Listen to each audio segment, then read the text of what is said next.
Hello everyone and welcome back to episode 2 of Craft the World, playthrough of the campaign.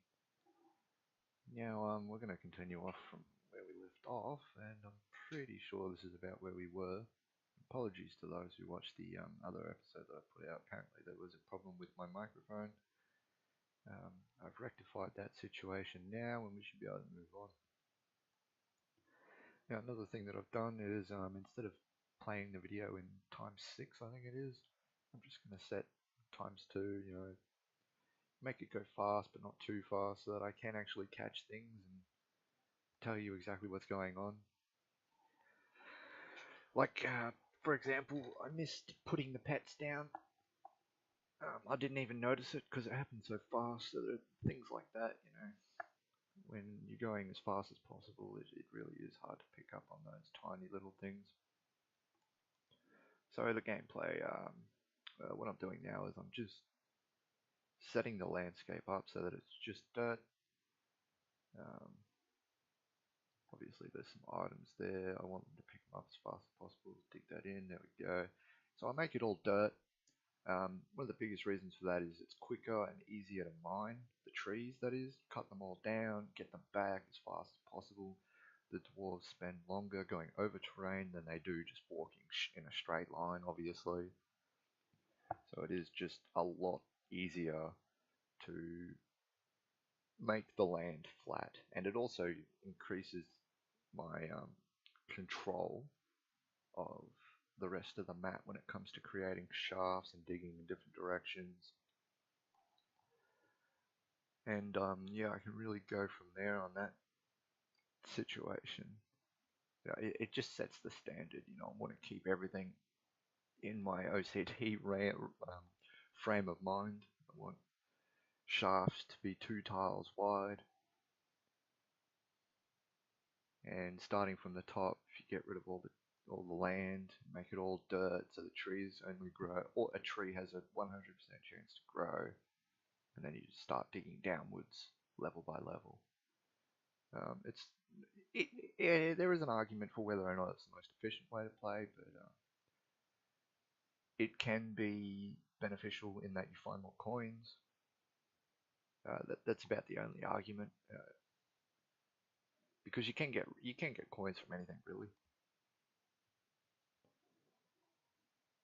And just re-equipping, because I just did the goblins,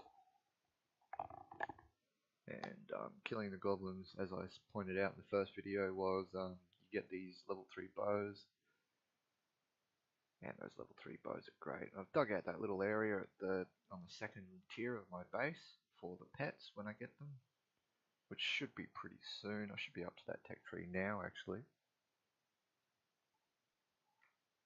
Just increasing the work order so that the dwarves have something to do at all times. As you can see, it's the next tier. So I'm just working my way through the tech tree, building what I can, just trying to progress it. It's not really that important. Making a bit of extra clay because I know I'm going to need it later on in the game. I'm going to wait for that glass to be done. Making these leather gloves really doesn't matter. It doesn't. Once you've got those level 3 bows, I mean, in retrospect, yeah, you should equip them because it'll give you extra damage. But if you don't have the skill, then it does nothing.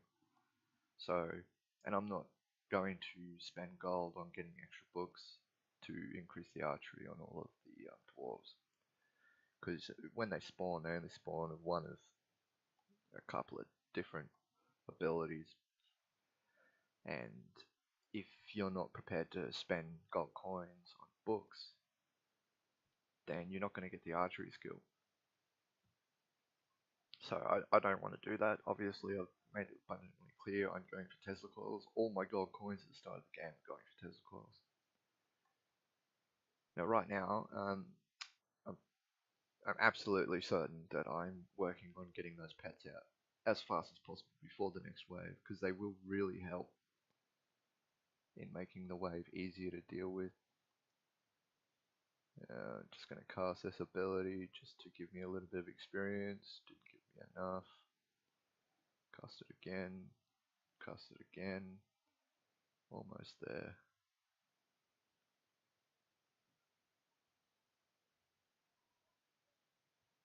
almost to the end of the map on my first couple of shafts. There we go, the tech tree is done.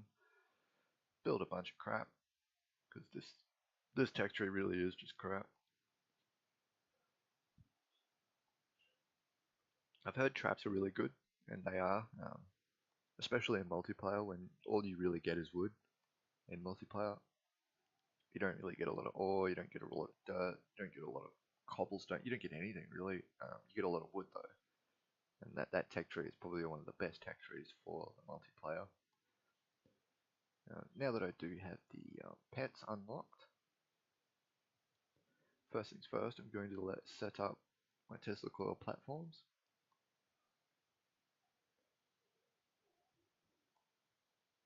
And just measuring it out like a dope.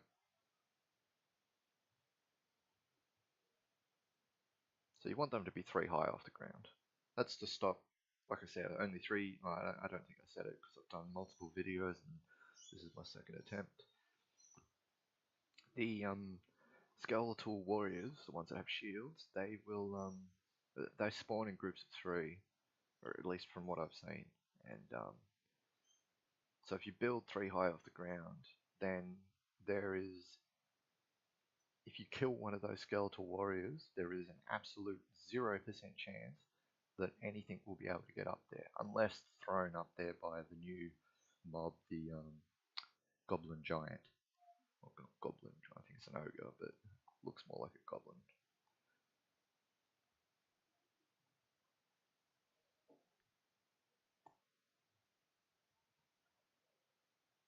Now, I missed that. Was this the pet? No, that wasn't. It was a trap. Yeah, just building some traps. Increase the wood, the wool increase. Yeah, get tons of wool. Now, I want scaffolds.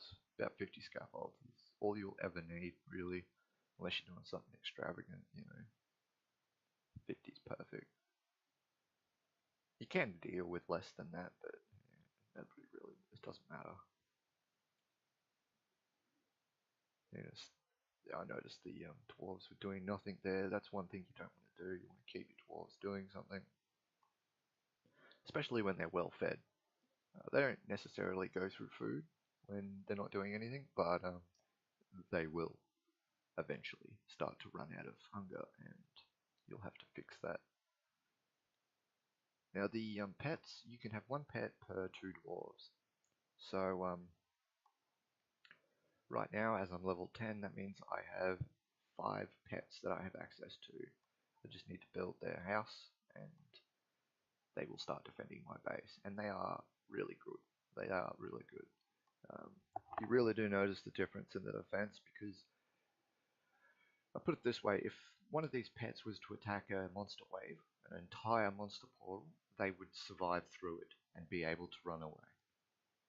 The only reason they would die is if their AI screws up, and their AI does screw up every so often. But you can't really mark that down as your fault or anyone's fault in particular. It's just the way the game works. It doesn't happen too often to be a problem. So that's my best description of them. They're very tanky. Doesn't matter which one you get. I'm pretty sure the Owlcats attack faster and have less HP, but even still they don't get knocked out really quickly. And the Frogolisks, which are the other option, they get more HP and attack slower, but they ultimately deal the same amount of damage. It's kind of the argument between the Mithril Hammer and the Mithril Sword, except without the cost and the damage property. I think someone said Mithril Swords attack 3 times faster than Mithril Hammers, which doesn't really equate to the cost difference being an advantage, and yeah, they're correct. But in this case, I think the damage that the Owlcats do faster actually equates to exactly the same amount of damage that the Frogoliths do slower. So it's not the same argument in that respect. So it doesn't matter which one you get. If you get a lot more Frogolisks, you're looking to use them as HP pools and use your dwarves more, really. Because they will deal damage, but they'll do it slower. Which means, another thing, while they're attacking, they'll switch targets more often. They won't focus on one target, because if a portal is attacking you, there's like 10 things in front of the Trogolisk. So they'll switch targets a lot. Because they get knocked back and all that crap. And yeah, their higher damage will actually do more than the Owlcat, but they won't focus on a target. Whereas the Owlcats, they'll get 3 or 4 hits in really quickly before they get knocked back. Then they can focus on one target faster. But yeah, I mean, all of it is just it's swept under the rug in the argument because there is absolutely no difference in my opinion. So what I think it's just a cosmetic thing. They do have different stats, but at the end of the day, it just doesn't matter. I'm putting in the extra house here just because there is absolutely no reason. I get it ready for level 12, you know, I may as well. Ultimately, I want to get that other Tesla coil up because a level 1 Tesla coil is more likely to die than a level 2, obviously. So having a level 2 Tesla coil there would be a benefit. There's less chance of it dying.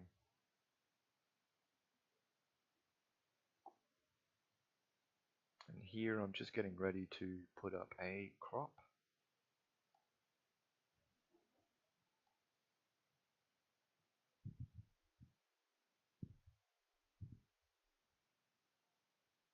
And also trying to gather all of the resources that I have available to me right now.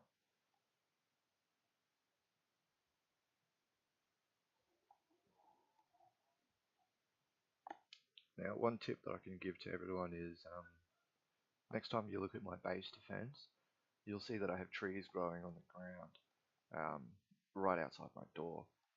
Now, later on in the game, I'll get rid of those, but as I found out recently, mobs will not destroy the block underneath the tree.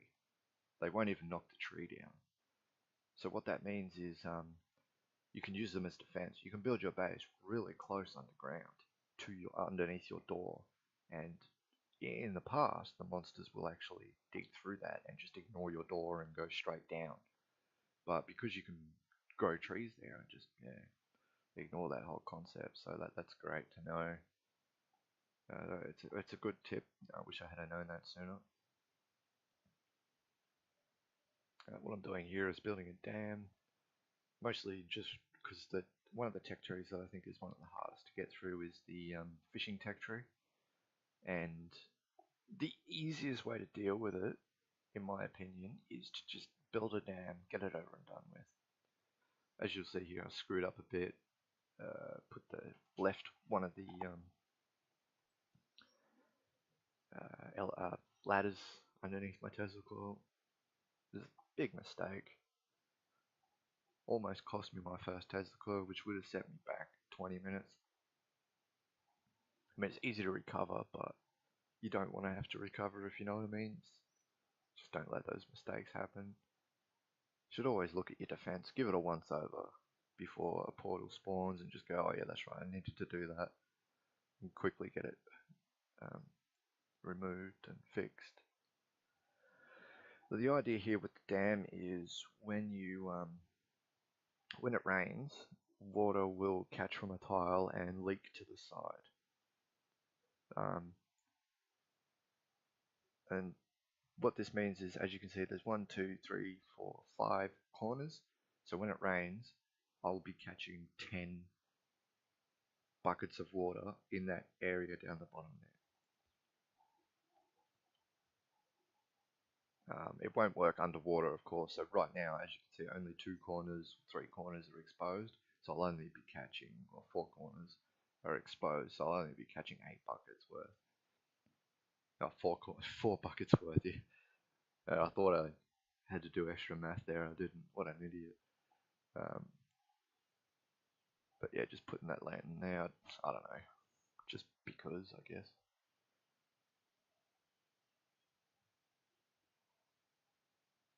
Collecting one bucket of water, just yeah, so that I have it. Collecting more vials.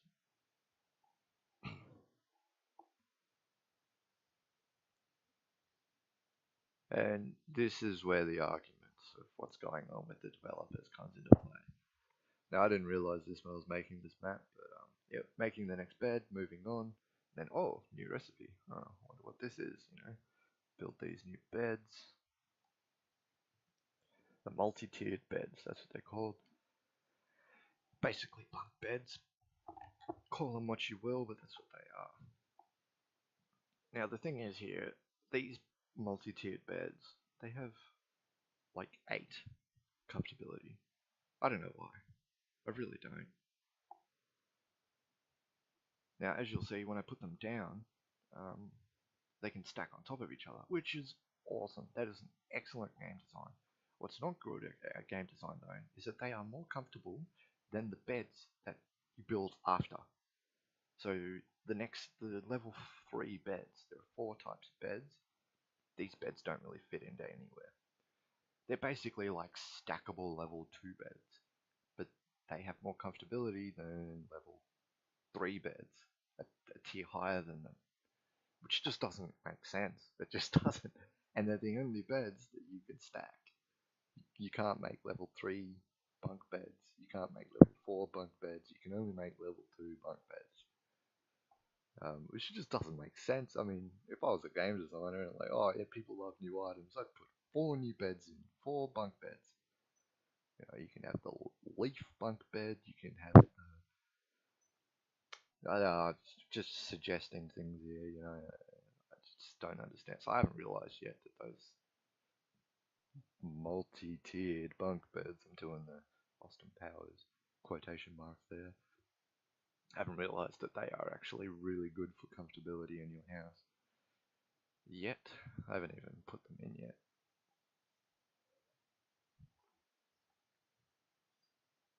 But I will do soon.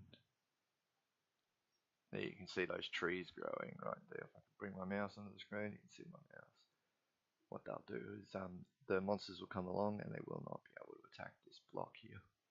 And dig down, because the easiest way past this door is just to dig down.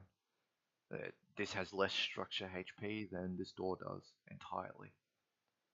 So the monsters are going to choose the obvious direction. It's easier to dig down than it is to go through this door, so we'll just go down. But because the tree's there, I can't. They're just programmed not to be able to do it. So let the trees grow at your front door. It really does help. Now I'm going to refurnish my house, put those new beds in, which will increase the healing of my dwarves tenfold. That's one of the biggest options at that tier. A lot of the time people will go for bricks. Bricks are good, but they cost a lot of water. And as you saw, I used all my water so that I'm ready to get past the fishing tech tree. So paint is the obvious next choice.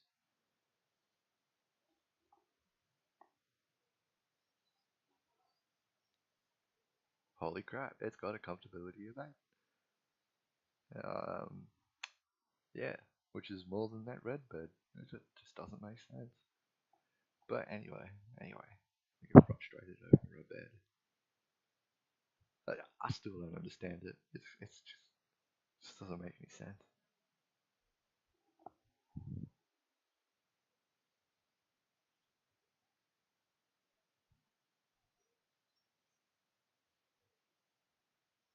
So I should just be building these.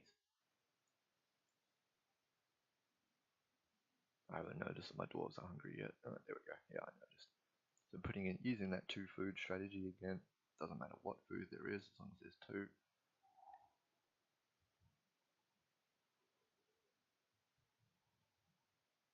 These chairs are great. If you're ever going to build anything on that tech tree, always build those lounge chairs, the leather chairs. Uh, they're excellent for filling in gaps because they only require one times one. They don't block anything around them, and they give a hell of a lot of comfortability for your house. So they are by far the best option.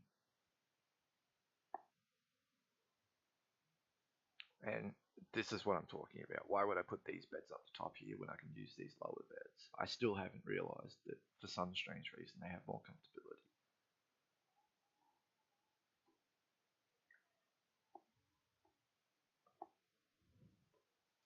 But anyway, I'll leave you with that. And